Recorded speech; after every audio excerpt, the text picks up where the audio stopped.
Declaração de voto, vereador Fantinel.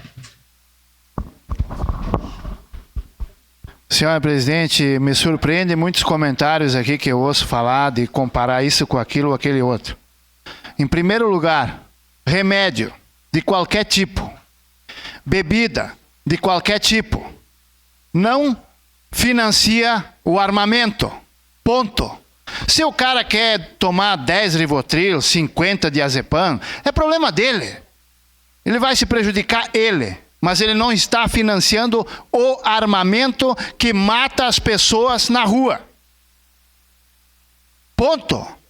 Não temos que entrar em outra ciranda aqui. Ah, porque isso... Ah, mas aí vai... Prende muita gente. Beleza, cria um presídio que prenda só usuário. Pronto, está resolvido o problema. Declarar voto, presidente. Eles não vão mais ficar junto com os bandidos, lá com os assassinos, com os traficantes. Vão ficar separados. Crie um presídio somente para usuários e trate eles para que eles se tornem boas pessoas, voltem para a vida social normalmente. Pronto, está resolvido. Não adianta vir aqui fazer ilusórias conversas de isso, daquilo, daquele outro. Só existe uma coisa que patrocina o armamento do narcotráfico. Se chama droga.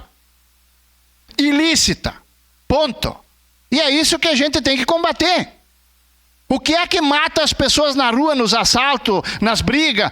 As armas que são compradas aonde? Com que dinheiro? Então é isso que a gente tem que combater. O resto cada um tem que saber de si.